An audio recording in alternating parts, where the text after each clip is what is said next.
narasumber kita kali ini adalah Mas Imam Setiono. Ya, siap. Pemuda dari Parengan yang sukses dengan tanaman melonnya. Dan kemarin baru saja petik melon ya. Siap. Nah, Mas Ibi. sebelum kita awali podcast ini ada namanya sesi pantai api. Pantai apa itu? Ya. Pantai Kalau jenengan kan petik melon. Iya. Kita pantai api. Sama memetiknya. Cuma jawabannya harus spontan. Ini tinggal pertanyaannya. Jadi pantai api ini nanti ada 2 kata yang harus dipilih salah satu. Oke. Ada 10 pertanyaan. Oke. Jadi jawabnya harus cepat, nggak boleh mikir. Nggak boleh semoyo. Ya. Ini berokan gak apa-apa ya? Soalnya kalau untuk mikir berokan enak gitu. Disebut sih rokoknya. Sayangnya kita nggak perokok. Nah itu kan bagian dari pantai api tuh. Iya. Nah itu sip. Sudah siap ya? Oke. Yang pertama, melon atas mangga. Melon. Teori atau praktik? Praktek. Sawah atau lahan? Lahan. Drama atau program? Program. Politik atau pemerintahan? Politik. Pupuk atau kompos? Pupuk. Terus legislasi atau disposisi? Legislasi. Nah, sip. Oke. Rawat atau ingkar?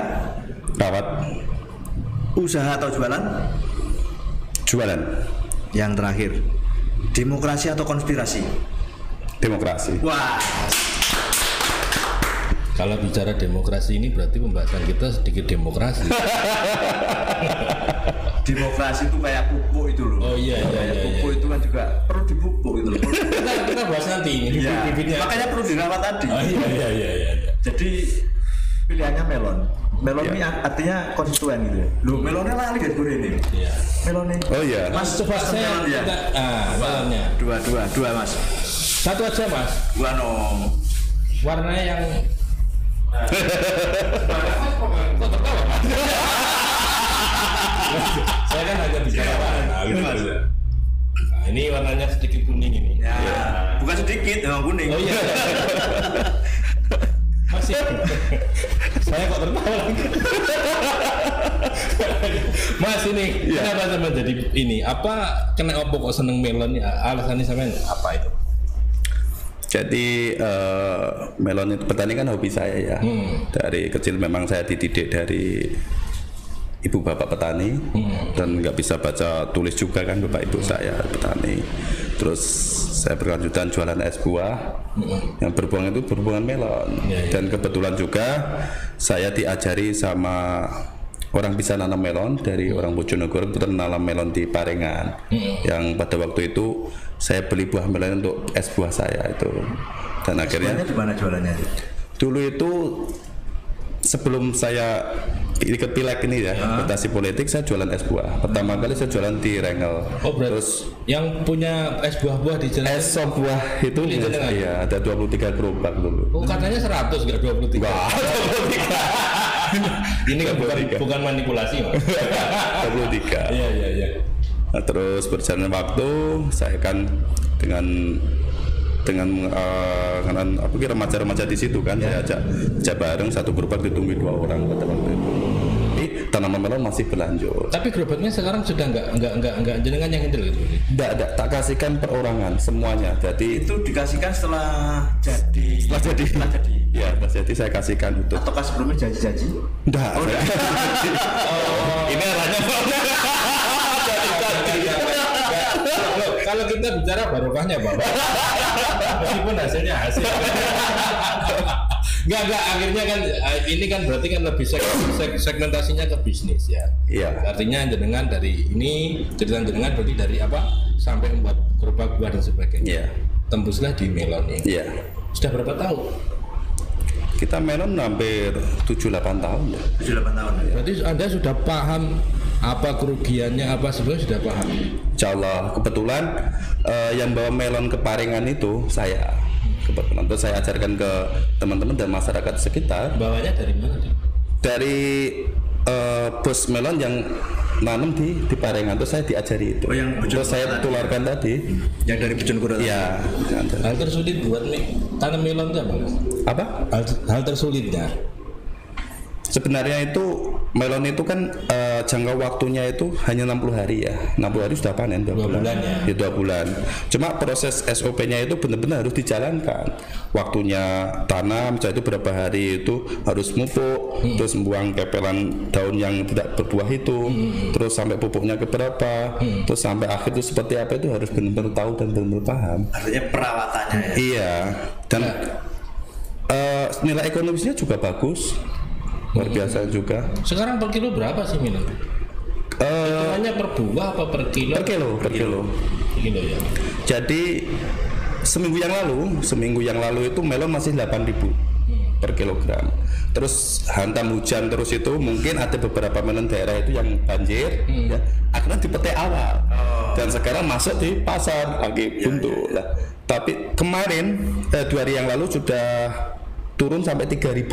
Rp3.000. Iya. Terus kemarin naik lagi 1.000, jadi 4.000. Hari ini sudah 5,5. Enggak, kok bisa naik turun tuh apa ininya? Ukurannya tuh apa? Yang pertama, memang karena kemarin curah hujan tinggi, akhirnya banjir itu banyak di tanam awal. Terus yang kedua, beberapa tengkulak ini yang mempengaruhi sebenarnya. Enggak. Berarti alam itu juga mempengaruhi ya? Iya, alam itu. Kirain suasana aja yang. Enggak, kalau tengkulak tadi Baru awal sekarang. Enggak, ini bicara ke tengkulak. Berarti banyak tengkulak yang drama. Petani dikorbankan gitu. Iya, dikorbankan. Nah, jadi satu contoh itu satu lahan seandainya harga jualnya sekitar 60 juta ya. Di situ tengkulak itu nawar paling 45, tengkulak 1, tengkulak kedua 48, terus tengkulak 3 paling mentok 50. Akhirnya petani kan berinisiatif tetap dikasihkan tengkulak yang ketiga karena nilai tawar yang paling tinggi. Tapi yang sebenarnya 3 orang itu ketemu. Apakah hanya 3 orang ini? Banyak sih sebenarnya, cuma mereka berkelompok-kelompok. Berarti dia membuat drama ya? Kemungkinan seperti itu. Drama itu luar biasa. Tapi dia drama atau program tadi? Oh, dia program. Enggak drama tadi.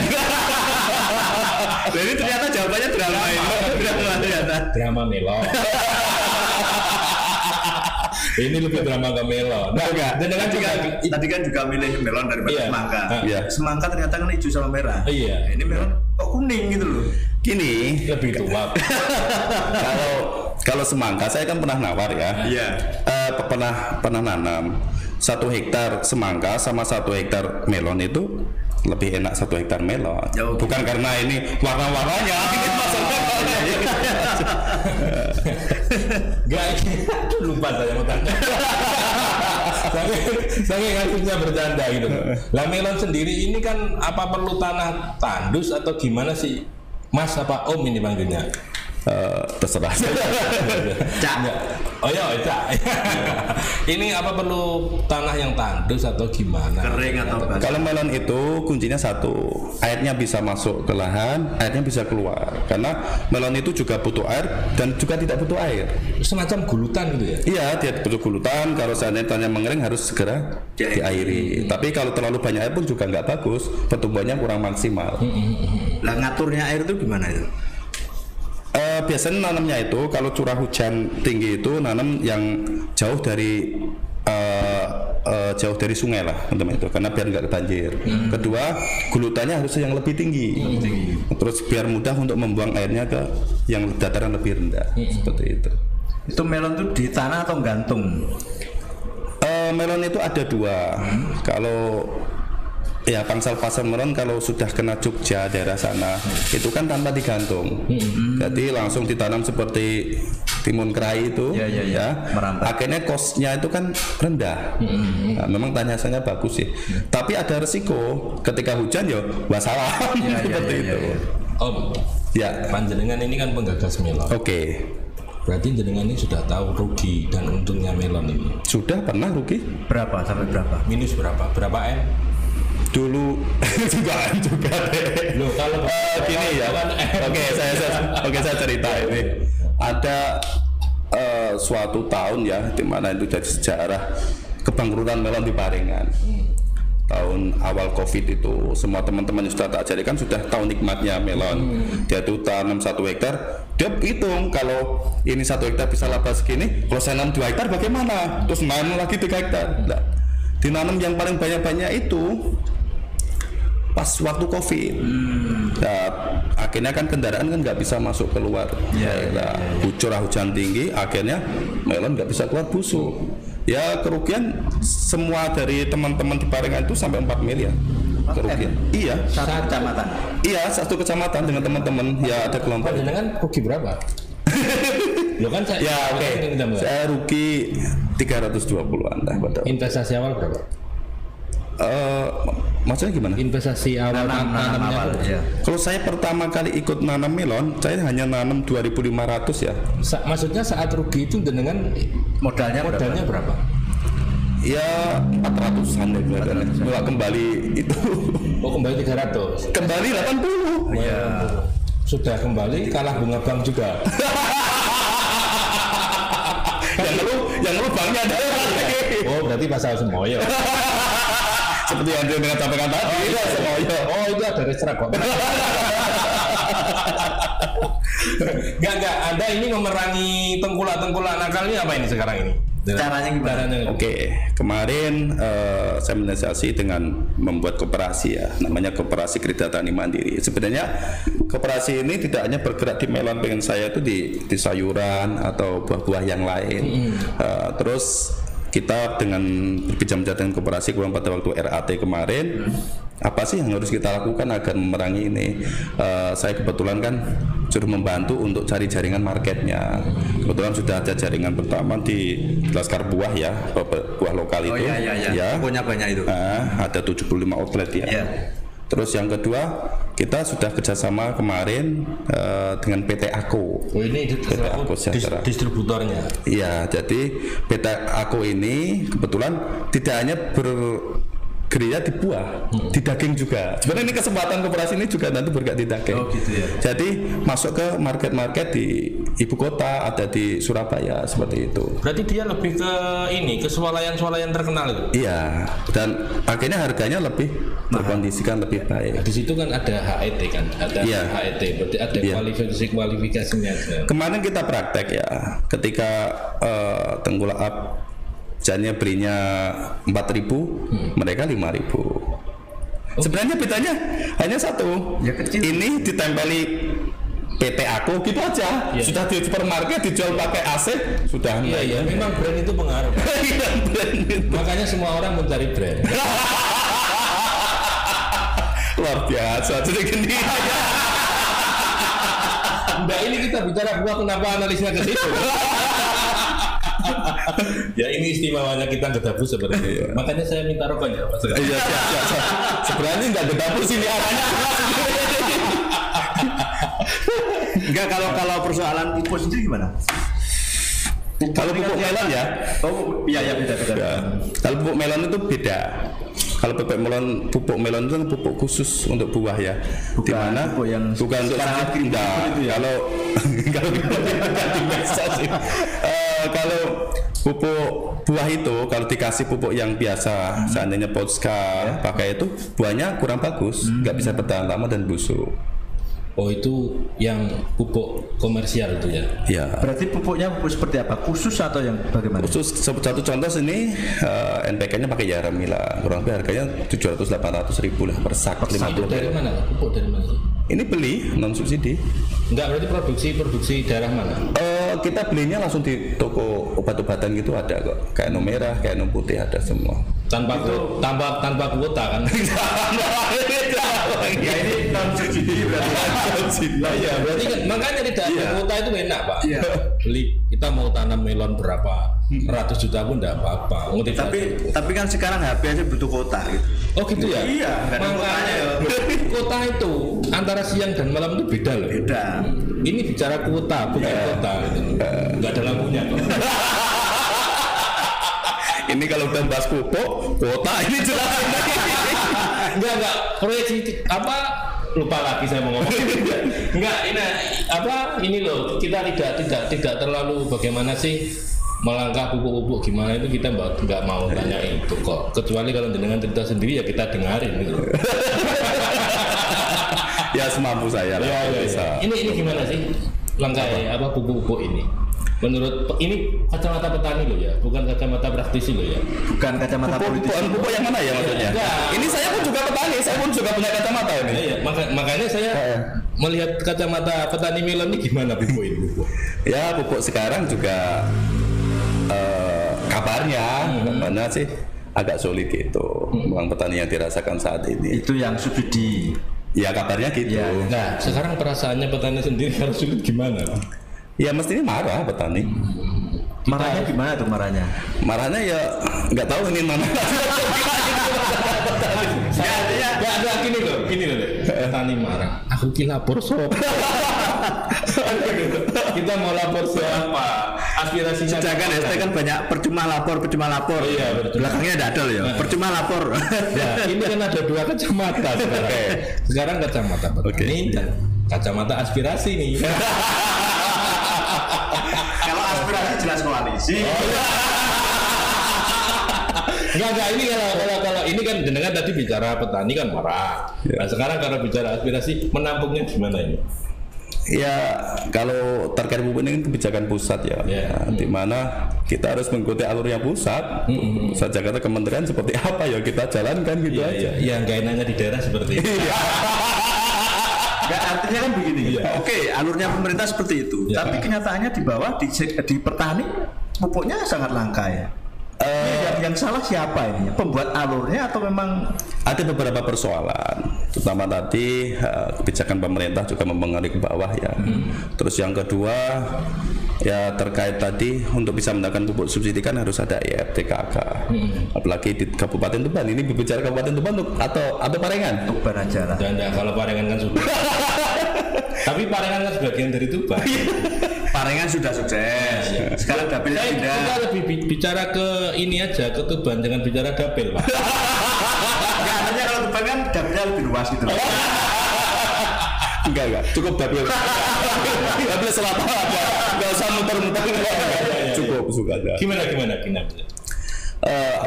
Apalagi Kabupaten Tuban ini kan banyak lahan hutan ya. Di sana pun juga dinamisasi petani, ada lahan sawah, ada lahan hutan. Dan terkait ERTKK, belum semuanya utuh petani masuk di ERTKK. Kenapa itu? Ya kesadaran gitu aja. Ya kesadarannya masih kurang juga.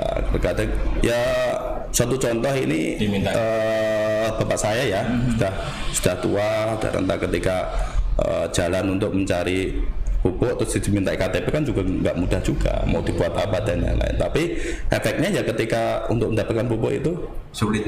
Ya bukan kurang lah. Nah, berarti kan harus sosialisasi ini. Ya ini bukan reses loh ya, sosialisasi. Ya mestinya nggak masalah. Iki rokok. Ini lebih ke sosialisasi kan. Nggak apa-apa, rokok itu kan batu petani tembakau. Iya cukainya itu udah mau Enggak, ini ada JBCHT kok. JBCHT juga masuk ke petani kok. Iya, kita jalan kok. Iya. Selain ke rumah sakit juga. Tapi ya. Dibelikan alat rumah sakit. Makanya kan Perizinan sudah ada, Pak. negeri ini kan memang unik gitu loh. Unik sekali. Iya Mas. Ya apa itu? Bingung kan ya? Tadi bahas rokok. Ya itu.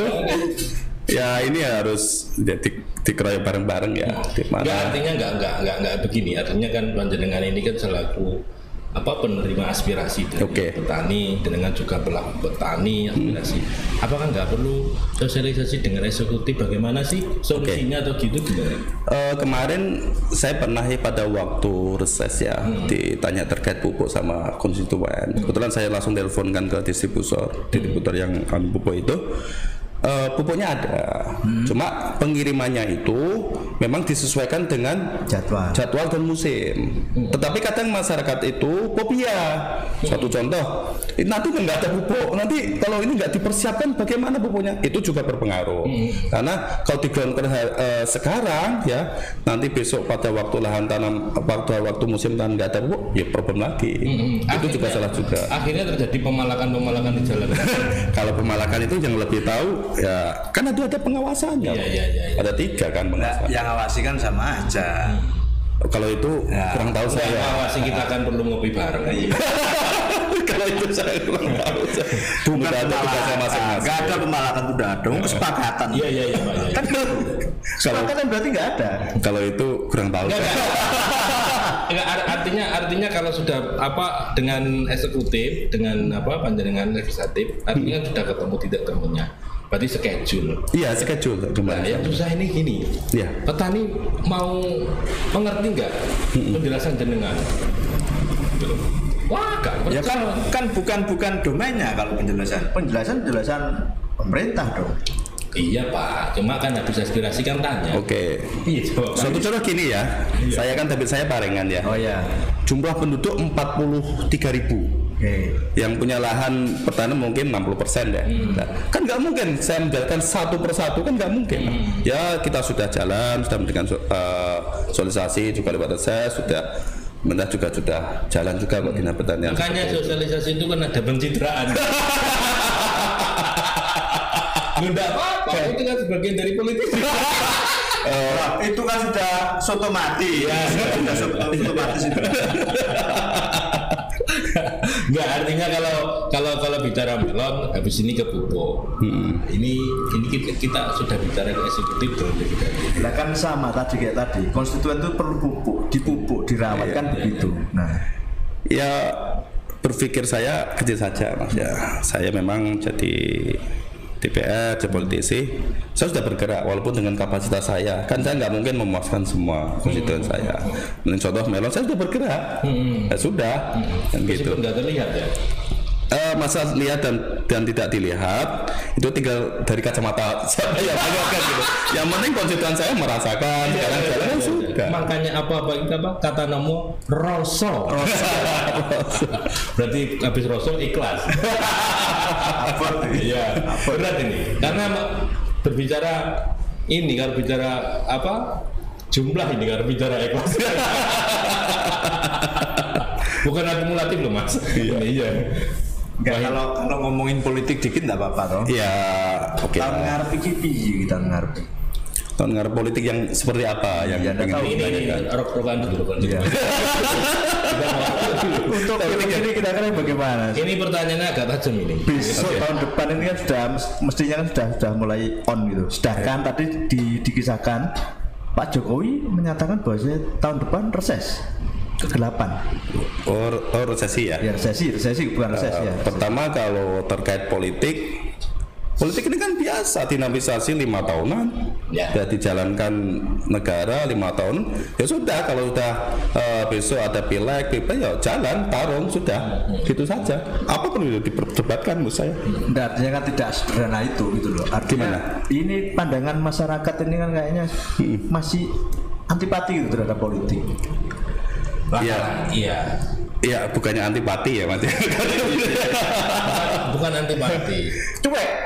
Kalau mungkin lebih cuek gitu loh. Masyarakat Atau lebih apatis. Lebih acuh lah. Apatis. Oke. Mungkin seperti itu. Ya memang masyarakat sekarang kan juga situasi kurang baik. Betul. Karena efek dari dampak COVID kemarin, terus dampak PMK, sekarang lagi banyak apa yang disampaikan tadi Mas Kapit ke depan itu. Ini nanti komennya luar biasa gitu. Kita kayak gitu. Nggak apa-apa Mas, itu kan trending. Terkait resesi yang kabarnya itu Pak Jokowi Kemenkeu itu bilang bahwa dunia tahun 2023 gelap terkait krisis pangan dan lain-lain. Ya kita lihat aja seperti apa ya, paling enggak kita sudah bergerak deh. Artinya kita sudah punya kuda-kuda ini. Ya bergerak semampu dengan kapasitas kita. Iya. Nah makanya kalau tadi dibilang tahun depan masa gelap, makanya kita ada cedik geni. Ya ada cahaya ya. Ada cahaya di situ. Puri-puri gitu. Ya seharusnya kalau memang seperti itu, ya pemerintah harus fokus untuk menangani pertanian juga. Tadi apa yang disampaikan oleh Mas Bibit dan Mas Pamudi tadi, ya pupuk juga harus dilihatkan program-program untuk petani, bantuan alsintan dan harus digerakkan di sini. Melon itu membawa berkah gitu. Karena dipupuk. Ini medianya. Nah iya, kalau dipupuk, kalau nggak dipupuk kan nggak bisa. Nggak, artinya memang pupuk itu harus produk dari perusahaan ini gitu. Misalkan ada nggak alternatif pupuk itu? Kan sudah Ya, tunjuk. kalau buah ya, kalau pakai Misalkan kompos, sistem kompos yang disampaikan tadi. Iya. Kadang untuk diimplementasikan ke benar-benar ke tanaman belum bisa maksimal. Belum bisa maksimal. Ada ini tak? Ada apa kualifikasi campur-campuran dan sebagainya. Pabrik kan sudah seperti itu. Masa itu kurang tahu ya terkait di dalam kan itu ahli kimia, saya bukan ahli kimia Mas Mahmudi. Iya. Saya bertanya tapi jawabannya politis. Karena petani Mas. Saya petani, makanya saya lebih dekat dengan petani. Ini kita bicara ke Milan lagi nih, jangan ke politis. Naik terus kita sudah enggak terlalu hasilnya enggak tinggi. Nah, tahun depan kan mulai naik. Iya. Mesin politik. Artinya dengan ini apa pembahasan kita kembali ke Milan lagi. Bukan ke eksekutif dan legislatif ini. Ini dengan ini kalau membuat melon, artinya kan buat koperasi. Ya. Sudah menyentuh CSR belum membantu. Kalau kemarin kebetulan itu Temparingan kan bagian dari BUMN yang ada di Cepu ya, Pertamina EP. Kemarin kita dapat CSR namanya ya, 42 juta. Hanya itu alhamdulillah sudah dibantu 42 juta itu. Akhirnya sama koperasi itu ditanamkan melon. Alhamdulillah sudah berhasil. Kemarin habis total biaya 55 juta. Sekarang melon sudah penawaran 120 juta. Dikasih 42 juta, ya. Harusnya 50 juta. 55. Enggak diaudit BPK nanti. Ya, ini kan kalau untuk program melon kan bukannya itu untuk bukan. Memang dikasih untuk CSR kegiatan program di koperasi itu petani. Jadi tidak diharuskan di melon. Yang penting segmennya lebih ke pertanian gitu. Iya, tapi alhamdulillah berhasil gitu. Artinya sudah mau panen gitu. Sudah panen, ini kan panen. Ya. Ini profitnya berarti 100% kalau dengan jual 100 juta, profitnya 100%. Alhamdulillah, ini sudah tanam lagi. Nah, itulah istimewanya anggaran. Bukan. Ini bahas anggaran ini. Ini rokok langsung menegang. Ini bukan rokok misalnya. Enggak. Beda kan dari kocak sendiri dan dari bahan beda. Artinya 42 kan tinggal nambahi berapa kan? Iya, gitu. 55. Ya kalau kita kan lebih spesifikasinya ada peran yang sudah dilakukan BUMN Pertamina EP Cepu, terutama untuk petani di Parengan gitu aja. Ya, tapi kalau seluruh petani Kecamatan Parengan kurang jelasnya. Ya kalau masalah kurang dan tidak itu biar relatif lah. Kita sudah dibantu udah luar biasa. Maksud hati nyogorin proses. Ya harus bersyukur. Rasa terima kasihnya gimana nanti? Berarti ada waktunya tinggal 5 menit ini kita ngobrol sih. Kalau terima kasihnya ya diimplementasikan dengan kegiatan yang benar-benar nyata yang sudah dilakukan ini dengan teman-teman koperasi ini. Ya rasa terima kasih nanti kasih melon berapa gitu. Kalau ini kan tidak hanya pertama, ini saya juga bawa melon ke Mas Diki dan Mas Putih tanpa nggak harus ngasih CSR. Iya. Iya ini.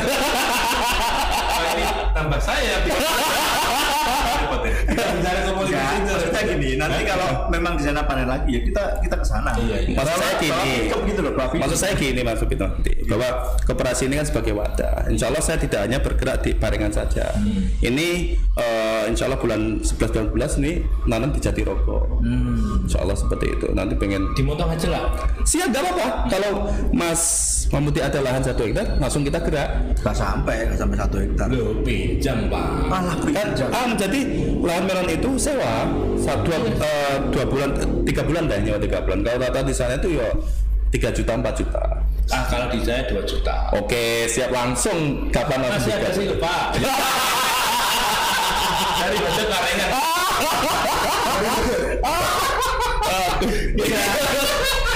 Silpa dia ini kembang kopi silpanya. Ojo sampai silpa itu. Mungkin ini podcast paling asik. Paling asik. Enggak, kok lagi sadar saya ini. Nah, ini orang-orang asik gitu. Akhirnya media podcast ini dia kritis. Kita lebih segmentasi ke intermezzo, tapi bermakna. Iya, tapi kalau yang melihat mereka mesti pikirannya juga enggak, padahal kita intermezzo. Melon ini kan juga intermezzo untuk pendekatan. Nggak salah arahnya nggak ke sana. Ini murni untuk teman-teman petani. Nah, makanya ini kan juga bagian dari distribusi politisi. Ya, jadi kan gini ya, kita sebagai DPR kan berlomba-lomba dong. Bagaimana kita terlihat di petani berbuat dan tidaknya. Kalau memang kita sudah berbuat ada flashback mereka untuk 2000 milih saya, ya wajar dong, sah dong. Alhamdulillah lagi nanti selain panen melon, panennya di tahun 2024 itu kan juga panen. Ya kita doakan siapa yang kesini survive lah. Oh iya, berarti yang nggak kesini nggak didoakan. Makanya biar kesini ini malah ribut lagi. Nah, ini sebagian dari strategi marketing. Kita kan marketing penjualan. Masa strategi ini modus? Ini bukan strategi penjualan melon loh ya. Ini penjualan brand. Wah ini waktunya habis ya Pak ya. Oke. Wah ini apa closing statementnya Mas Imam apa ini? Mas Imam untuk closing statement ya, untuk petani, untuk apa konstituen atau apalah. Pupuk barangkali. Untuk bukan untuk dapil Bapak. Oke. Jadi saya belajar ya dari petani ya. Petani itu dia pantang menyerah. Dia ketika nggak ada pupuk atau nggak panen, dia tetap tanam lagi setiap ada musim tanam. Jadi tetap tanam terus, walaupun gagal tanam terus. Ya kita kan sebagai muda ya, slogan saya kan muda adalah kekuatan. Berarti never give up. Iya, tidak boleh patah arang, tetap jalan terus bagaimanapun apa yang diimpikan untuk banyak orang lah, intinya seperti itu.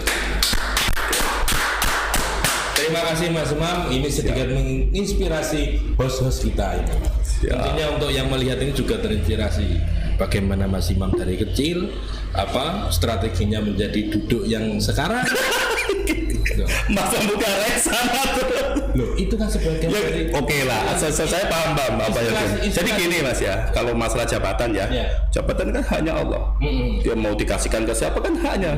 Jabatan kan bisa diambil kapanpun kan, gitu aja. Nah, makanya. Jadi politik biasa saja menurut saya. Ini lebih ke kulhu ini. Oke, baik, Mas Ajeng dan Netralis. Nggak ada Tadi obrolan kita yang sangat seru, bahwasanya melon, petani, sawah, politisi, bahkan apalagi hasil. Ya, jadi intinya proses itu lebih penting. Proses itu lebih penting, usaha itu lebih penting, jualan itu nanti. Persoalan nanti hasilnya seperti apa, persoalan nanti. Dan saya bocori ternyata Mas Imam Setion ini adalah ketua DPC Demokrat. Tapi ini nggak kampanye loh. Saya nggak kampanye, saya kalau ketua Demokrat bukan loh, saya nggak kampanye. Iya Bapak. Tapi biar orang tahu. Artinya begini. Kurang sebentar lagi kita di momen politik tahun 2024. Yang maunya monggo, siapa silakan. Baik, menghubungi beliau. Kalau bingung menghubungi beliau lewat Mas Bamudi, Mas medianya dari Melon. Untuk ketemu Mas Imam medianya dari Melon gitu ya. Baik. Bersama saya Pitu Suarsono dan kawan saya Budi Bintoro di sini dan narasumber kita Mas Imam Setiono. Kita jumpa di episode selanjutnya. Podcast ini.